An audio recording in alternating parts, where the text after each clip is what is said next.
Hey everybody, Tom Barnes, stories from the 78, and this one's kind of by way of Rogers Park and also North Side to the South Side in Bridgeport about a event called Cake. And I have my friend Chris here to talk about Cake, what it is for people who are not familiar. No, it's not the thing that we're eating on a regular basis, at least at my house. This is an event that's happening in the city for comic book lovers, and I wanted to have Chris on to explain. How you doing, Chris?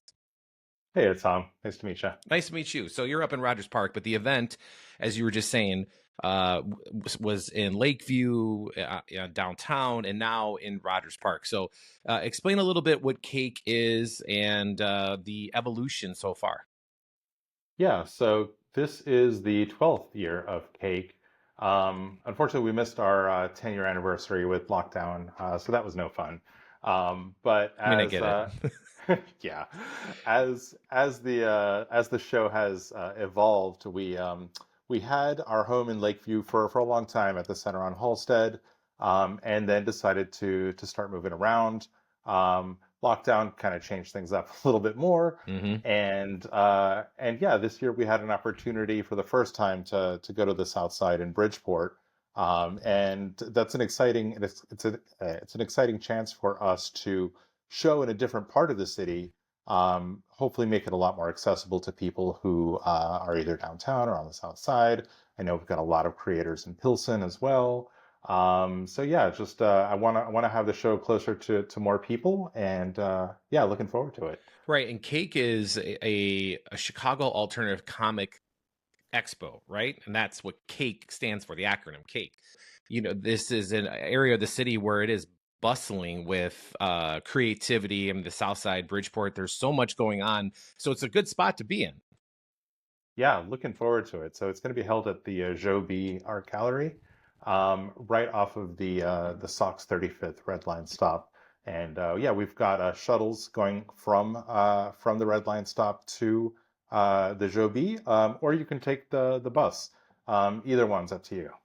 And as far as like the Alternative Comic Expo, um, what does that mean, alternative comics? Like for folks who are just coming to this for the first time, I'm guessing it's not about alternative music, right? It's about just it go in, or it can be. It That's why I can want you be. to explain because I'm not a good about explaining this one. Yeah, so basically it's everything except what's being published right now by like the big Marvel, DC, Image. So not the movies that you see, most of the movies that you see on the screen right now. Not your Batmans, not your Iron Mans, all that stuff. But it can be just about anything else. Comics are one of the most accessible art forms to people. All you need is a pencil, some paper, Hmm. and you're good to go, right? So like it can be literally about anything going on. It can be biographical. It can be just some weird trip that you've had, a weird dream. It can be about your favorite band. Anything you want to, anything you want to put down, anything you want to share with other people, it's valid. And how did it start with the in Chicago here? Just because like is Chicago this hub of like alternative comics that has been slowly a groundswell over the years, where it's so big now that there's this event that happens. And by the way, the event is the 24th and 25th, correct? Correct. Yeah. So if you're listening to it at any point, it's going to be this weekend probably. Otherwise, you missed it, and hopefully, it'll catch you next year. Right, of August, I should have said too, just in case. But Yeah. yeah, like how did this become an event like this for you guys to put together this program over a couple days? Yeah, so I am not one of the originators. It's been passed down because it has been going on for so long. But there were a group of core organizers like Neil Bordeaux, Edie Fake, Marnie Galloway, who started this up just out of a love of comics, right? And just wanting to get a lot of their creator friends together and have a place to show stuff off. Um, Comics isn't, I guess, unless you're doing like superhero stuff that is being made into $1 million movies, right? It's not going to make you a ton of money. So, like, any chance that we have to like collectively get together and make it a better space for all of us to share ideas, and get our pieces out to more faces, more people who want to see our things, was just a good idea. So yeah, they all got together and decided to put on a show. And it's grown pretty much every year since then. And like I said, it's been going on long enough that some of the leadership has been handed off. I started off going attending the first one just as a regular person off the street. I saw a flyer. I was like, hey, this sounds cool. And I volunteered the next year after that. And little by little, I got more responsibility until I'm one of the lead organizers of the show now. So yeah. Ah, that's a wonderful story. Just like boots on the ground type of event that you guys have going on.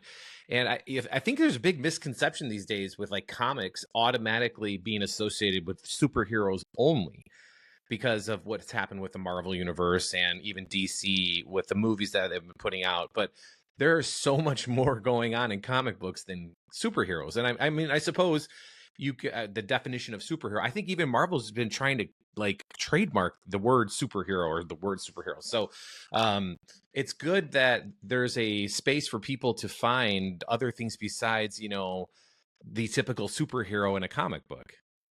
Yeah, and don't get me wrong. I mean, I still love my X-Men and I still read some of the Right. monthly I mean, you got to comics of start the big somewhere. ones too. And yeah, I got started on X-Men and yeah, happy there's a big following now. But yeah, there's like I said, lots of other space for anyone to explore stuff.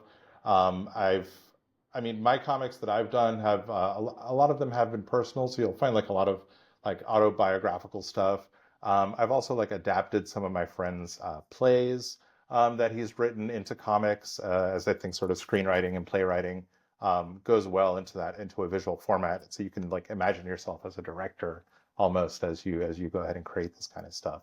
But yeah, there's lots of room for you know we've got like fantasy comics, horror comics, like I said, autobio comics, definitely some music comics, and then you'll also find what people call zines, which short for like magazine, but like homemade kind of zines, and those can be about a wide variety of topics as well. And I guess the true essence of alternative, right? I mean, that's alternative music when it came out, like in the 80s, was just the music that everybody else wasn't listening to or playing. And now alternative music is now almost like a mainstream thing with radio stations and music, at least. But to hear it in this aspect, I love it because you're talking about you doing this yourself. You put out stuff and you've adapted screenplays from your friends. You just said, right? Did I get Yeah, that right? I mean, that's awesome. Just because you're taking art right there in front of you and creating art from art and putting a spin on it. I mean, that's just got to be a really fun process to do and collaborate with the people in the industry. yeah. Unfortunately, it does take a lot of time, and that is not my day job, No, but neither is it is this for something me, so I get it. that. But it is something that I love to do, and yeah, once the show's done, hopefully I'm going to get back to creating some more. Well, what's the hardest thing for you in terms of the comic book process? Is it the writing, the artwork, the conceptualization of a story? What is Uh, yeah, I tend to be kind of a perfectionist, so like it? coming up with a good ending to the story, that to me is the trickiest part. Yeah, sometimes I find it easy to start backwards, have your ending and work way backwards Mm, and tell a great story, which is also really hard to do, but at least you know where you're going, right? yeah. Uh, so this is all volunteer based, right? Like, so you have people volunteering their time to come out and do this, which speaks to the love of the comic book genre in general and the community that you guys are trying to cultivate. Yeah, Cake is a 501(c) nonprofit organization, so we don't make any money from this. All the organizers are volunteer. All we have got coordinators working, yeah, just for grant writing, for getting stuff together, getting like table rentals, organizing the venue rental. All the details are being handled all by volunteers. Plus, we've also got like an army of volunteers day of or weekend of rather of the show, just to make sure things go smoothly. I love it. I mean, this is and it's such a Chicago thing, like if you don't have something that you really like out there, you just go ahead and make one yourself, and Yeah. invite your friends and it turns into a thing. And here we are. How many years have you guys been doing this? This is going to be our 12th year. Yeah. See what I mean? 12 years. And I'm still fine. Like I saw it when I was just, scouring the internet and I saw that. I'm like, what is this? So like I said, I'm embarrassed to say that I haven't heard of it before, but I'm very glad to have meet you and talk about this wonderful event that is happening this weekend, August 24th and 25th in Chicago in Bridgeport, correct? Correct. And if folks want more information about this, what's the best way they can find that? CakeChicago.com. Oh, pretty simple. Uh, All right, sounds yeah, good. Well, it's Chris, got links to our Instagram and Twitter and all that stuff. So yeah, I appreciate you taking time to chat with me. It looks like it'll be a lot of fun this weekend. thanks so much, Tom. Hopefully, I'll see you out there. Yeah.